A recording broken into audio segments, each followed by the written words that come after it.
Welcome back, everybody, to The Deep Dive. Ready to explore a big question today.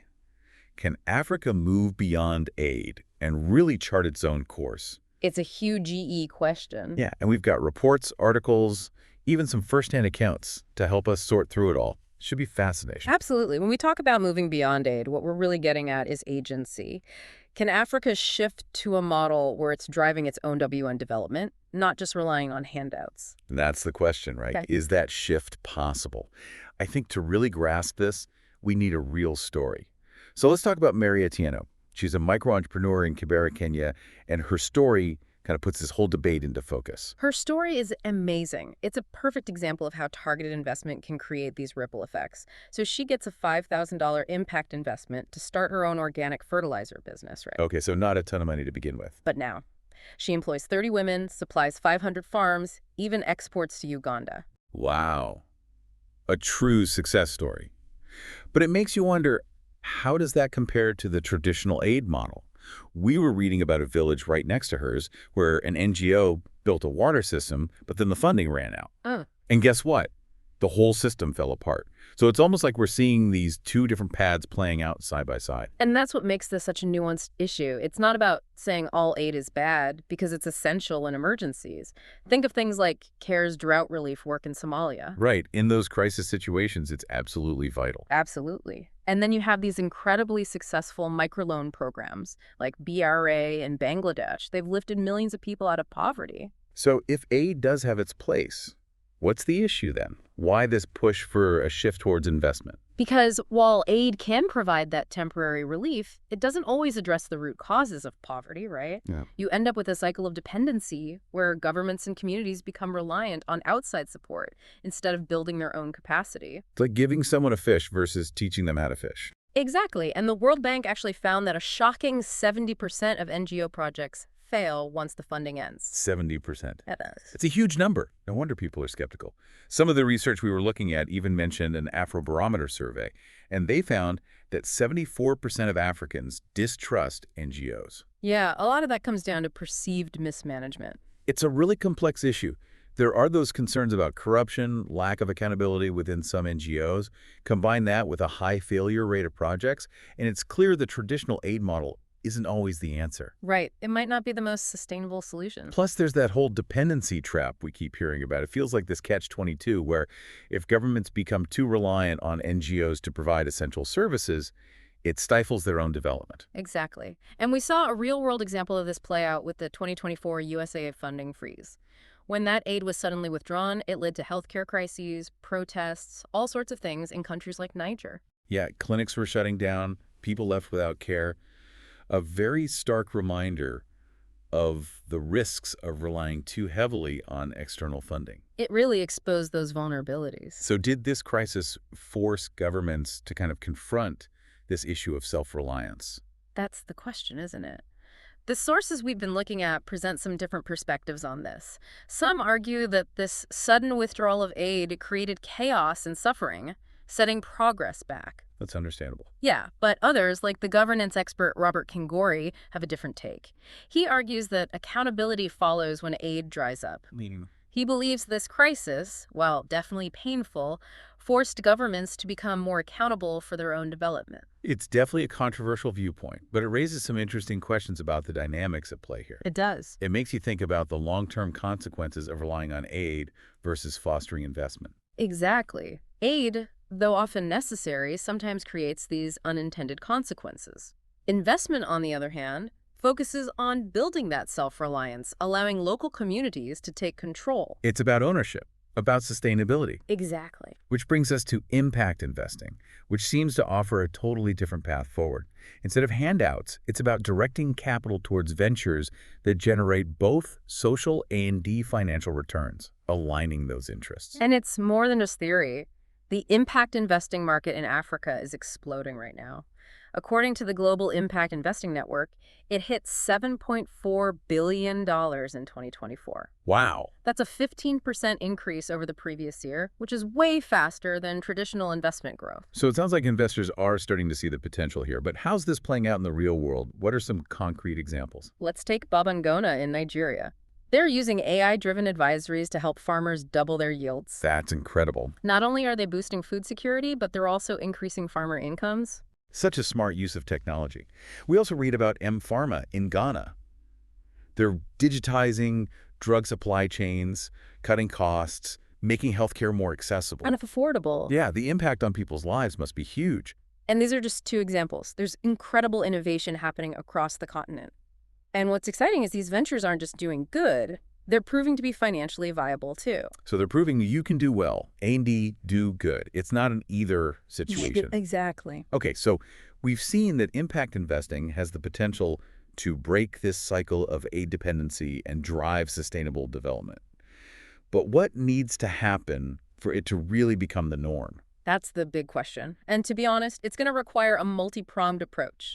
We need to strengthen local financial infrastructure, foster entrepreneurship, bridge that digital divide. It's a huge undertaking. And we need to make sure that African investors have a seat at the table. So we're talking about a pretty massive shift then, moving away from a system built on aid to one that's driven by investment.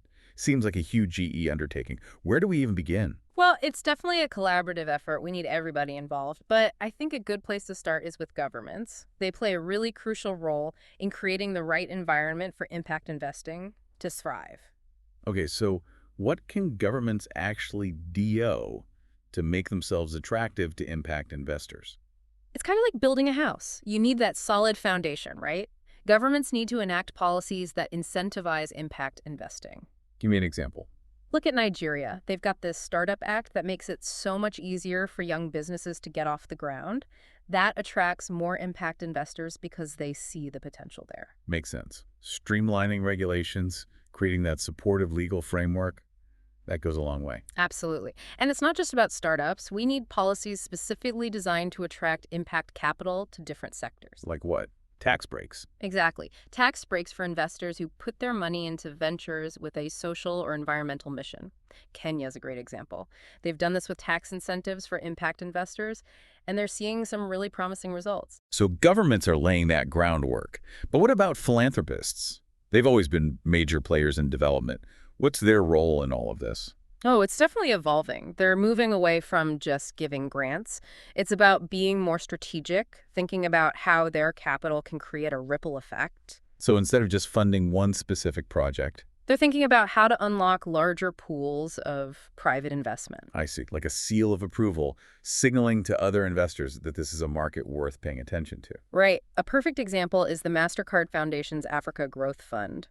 They've committed $1.5 billion to support African entrepreneurs and businesses. That's a huge statement. It is.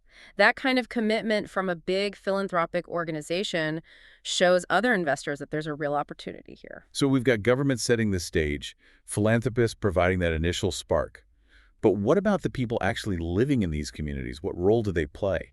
Oh, citizens have a huge role. They need to become advocates for change. They need to demand accountability and transparency from both governments and the organizations working in their communities. And technology is making it easier than ever for them to do that. We've got platforms like Ushahidi and URights allowing people to track spending, report corruption, really hold leaders accountable. Those platforms are game changers. Remember the USAA funding freeze we were talking about? It actually sparked a wave of activism in Kenya.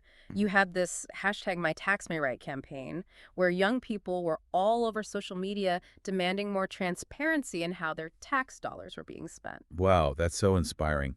It shows that citizens really do have the power to make a difference. They do. Okay, so governments, philanthropists, citizens, all playing their part. But let's not forget about the investors themselves.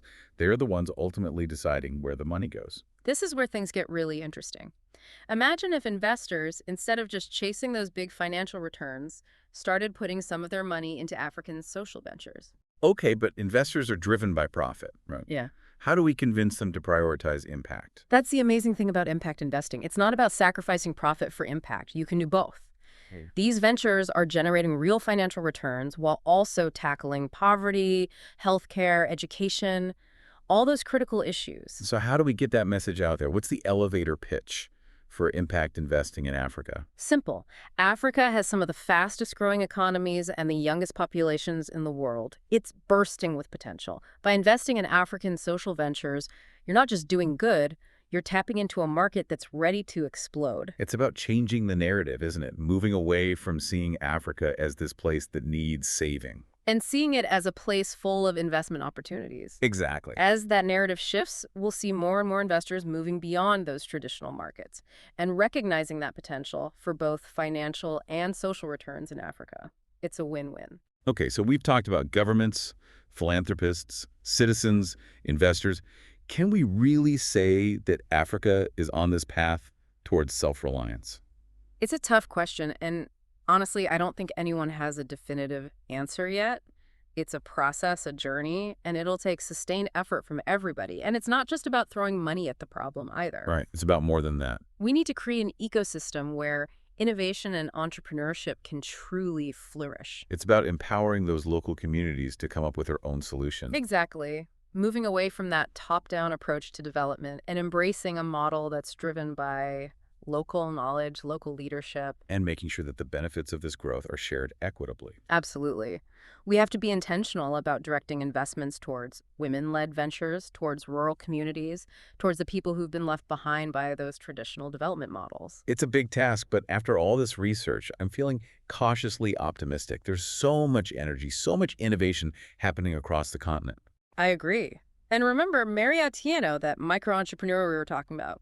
She's the perfect example of what's possible. A small investment. And she built a thriving business that's now a source of income and empowerment for so many people. Her story is a testament to the power of impact investing. But even with all this potential, we can't ignore the ethical considerations. Oh, for sure. Impact investing isn't some magic solution. We need to be aware of the potential pitfalls. We've touched on the equity gaps, the need for culturally sensitive investments. But there's also that issue of impact washing. Yeah, the concern that companies or investors are just saying they're doing good without actually walking the walk. So how do we ensure that doesn't happen? Transparency and accountability are key. We need strong systems in place to track the real impact of these investments, making sure they're delivering on their promises. And I know some of our sources mentioned B-Lab certifications as a potential tool for that. Can you tell us a bit more about how those work? So B-Lab is a nonprofit, and they actually certify companies based on their social and environmental performance. Okay. They've got this rigorous assessment process, looking at a company's impact on its workers, the community, the environment, even their governance structure. So it's kind of like a stamp of approval. Exactly. It tells consumers and investors, hey, this company is legit. They're actually doing good stuff. That's awesome. So it's a way to fight back against that greenwashing we were talking about. It is. And as more impact investors start demanding this kind of transparency, it incentivizes companies to actually operate in a more ethical and sustainable way. Makes sense. But I want to shift gears a bit and talk about community ownership. We keep saying we need to empower local communities, but how do we make sure they're really in charge when it comes to these investments? That's where community-led due diligence comes in. It's about getting the communities who are going to be affected by these investments involved in the decision-making process right from the start. So not just consulting with them after the fact. No way! Give them a real voice, a real stake in shaping these projects. That's huge. It Absolutely. really changes the power dynamics, doesn't it? For sure. It's about recognizing that the people closest to the problems often have the best solutions. We've covered so much in this deep dive. But before we wrap up, I want to share something that really stuck with me from the research. It's a quote from Dr. Elizabeth Wallow, who's doing amazing work with fishing communities in Kenya. She said, "Middle-class privilege makes it easy to dismiss what you don't understand." Powerful. It's a reminder that impact investing isn't just about writing checks. It's about so much more. Yeah, it's about building relationships, understanding those local contexts, working alongside communities to create lasting change. It's about approaching this with humility, being willing to listen and learn from the people who've been shut out of these conversations for too long. So true. Okay, we've explored the challenges, the opportunities, the ethical considerations of impact investing in Africa. But now for the big question. What can our listeners do? How can they be a part of this movement towards a more equitable and sustainable future for the continent? That's what it's all about, right? Taking action. It's easy to feel overwhelmed by all of this, but even small actions can make a difference. Love that. The ripple effect. So break it down for us. What are some concrete things our listeners can do? First, awareness. The more people understand this whole idea of impact investing in Africa, the more momentum will build. So share what you've learned. Talk to your friends, your family, spread the word. It sounds simple, but just starting those conversations can plant seeds. Exactly. Now, if you're in a position to invest, think about putting some of your money into African social ventures. There are so many platforms and funds out there now, making it easier than ever. And it doesn't have to be a ton of money either. Right. Even small investments can make a difference if they're directed to the right places. But hey, even if direct investing isn't an option right now, there are still ways to support the movement. You can support organizations doing work on the ground in Africa, building that impact investing ecosystem. There are tons of great NGOs, think tanks, accelerators out there doing amazing work. Volunteer your time. Donate to their cause. Exactly. And let's not forget the power of consumer choices. We can all choose to support businesses that are sourcing their products ethically from Africa, paying fair wages, committed to sustainability. Yes, our everyday decisions have a real impact. By supporting businesses that align with our values, we send a powerful message. It's about changing our mindsets, isn't it? Moving away from those old ideas of charity and aid and really seeing Africa as a place full of opportunity and innovation. You nailed it. It's about seeing Africa as a partner, not just a recipient, a place where solutions are being created, businesses are thriving, and the future is being shaped by this new generation of leaders. It's about recognizing the agency and resilience of the African people. And supporting their journey towards self-reliance. And remember Maria Tieno, that entrepreneur we talked about earlier, $5,000 investment. Now she's built this incredible business. She's a perfect example of what's possible with impact investing. Absolutely. So as we wrap up this deep dive, we want to leave you with a challenge. What will you do to support Africa's journey towards self-reliance and sustainable development? The future isn't something that just happens to us. It's something we create together. The choices we make today will determine the kind of world we leave behind. So let's choose to invest in a future where Africa's potential is fully realized, its people are empowered, and its stories of success inspire the world. Thanks for joining us on the Deep Dive.